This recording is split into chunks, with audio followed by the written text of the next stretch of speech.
बिस्मिल्लाहिर्रहमानिर्रहीम। इस लेक्चर में मैं आर्टिकल्स के ऊपर डिस्कशन करूँगा। आर्टिकल्स दो है, डेफिनेट आर्टिकल द और इनडेफिनेट आर्टिकल आ और एन। इस लेक्चर में मैं सिर्फ ये डिफरेंशिएट करूँगा कि आ को कहाँ पर यूज़ करना है और एन को कहाँ पर यूज़ करना है। बाकी जो इसकी दोनों आर्टिकल्स के डेफिनेट के और इनडेफिनेट आर्टिकल की जो यूजेस है उसके ऊपर मैं नेक्स्ट लेक्चर में बहस करूँगा, डिस्कशन करूँगा।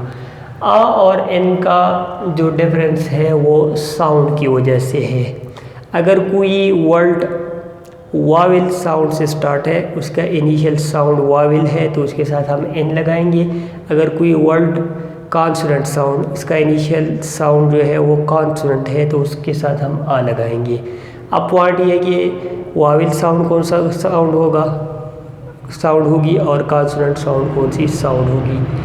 A-E-I-O-U ये वाविल साउंड नहीं है, ये वाविल लेटर है। इसके ऊपर मैंने क्रॉस लगा दिया, ये नहीं कंसिडर होगा। वाविल लेटर की बात नहीं है, वाविल साउंड की बात है।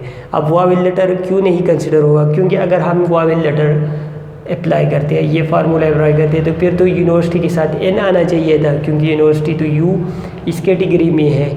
यहाँ पर तो एन नहीं आया है और के साथ आना चाहिए, यहाँ पर तो एन आया और एच तो इस लेटर्स में नहीं है, तो इसलिए ये फार्मूला नहीं अप्लाई होगा। अब जो फार्मूला अप्लाई होगा वो है साउंड वाला फार्मूला, लेटर्स वाला फार्मूला नहीं।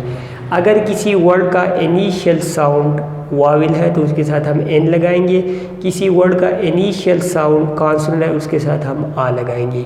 अब वाविल साउंड वो साउंड होती है जिसको प्रोनाउंस करते वक्त माउथ ओपन हो, और कॉन्सोनेंट वो साउंड है जिसको प्रोनाउंस करते वक्त माउथ क्लोज हो।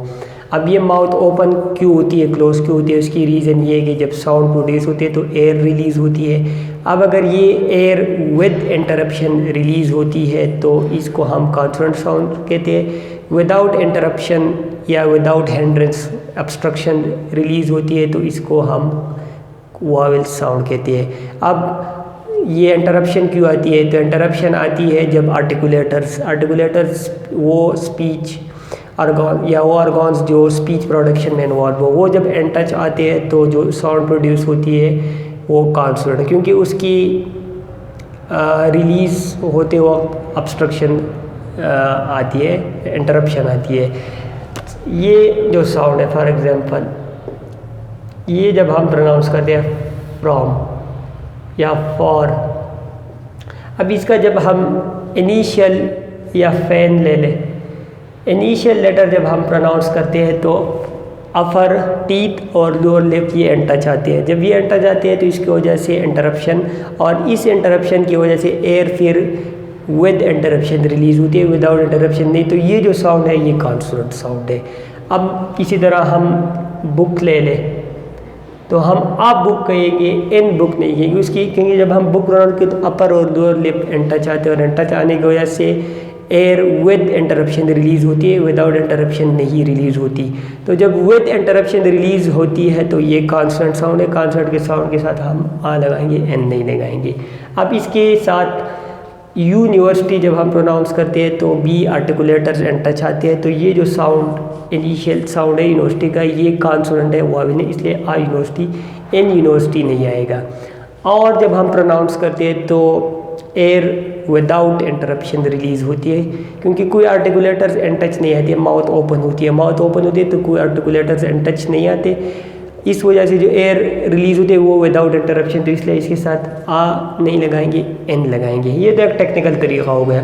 अब इसका शॉर्टकट तरीका ये है कि अगर हमारे पास एक वर्ड हो, उसको हम आइडेंटिफाई कर कि वाविल साउंड से स्टार्ट है, तो इसका तरीका ये है कि अगर हम उसको उर्दू में लिखें और उर्दू में वो अलिफ से स्टार्ट हो तो वो वाविल साउंड होगी, अगर वाविल से नहीं स्टार्ट हो तो वो consonant sound. For example university को अगर मैं उर्दू में लिख दूँ university,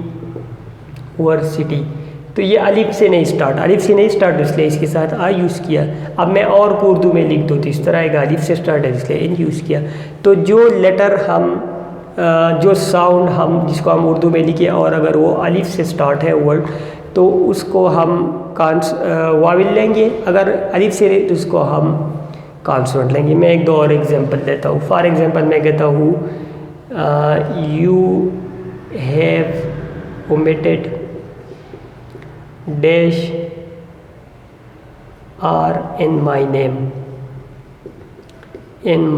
You have omitted dash मतलब किसी ने मेरा नाम लिखते वक्त एक R को स्किप किया, ओमिट किया है। तो अब इसके साथ मैं आ लगाऊंगा या इन लगाऊंगा। तो R अगर मैं ये फार्मूला अप्लाई करता हूँ तो इसमें तो R नहीं है लेटर्स में से, तो फिर मैं कहूँगा आ आना चाहिए, लेकिन यहाँ पर आ नहीं आएगा, यहाँ पर एन आएगा। उसकी रीज़न ये कि जब हम आर को उर्दू में लिखते हैं आर, तो ये जो साउंड है ये अलिफ से स्टार्ट है, अलिफ से स्टार्ट है तो इसके साथ इसलिए एन आएगा, आ नहीं आएगा। इस तरह हम कहते हैं एन एम ए। अब एम तो इस लेटर में से नहीं, लेकिन एम जब हम उर्दू में लिखते हैं तो अलिफ से स्टार्ट होता है एम ए, तो इसलिए उसके साथ भी एन आएगा, आ नहीं आएगा।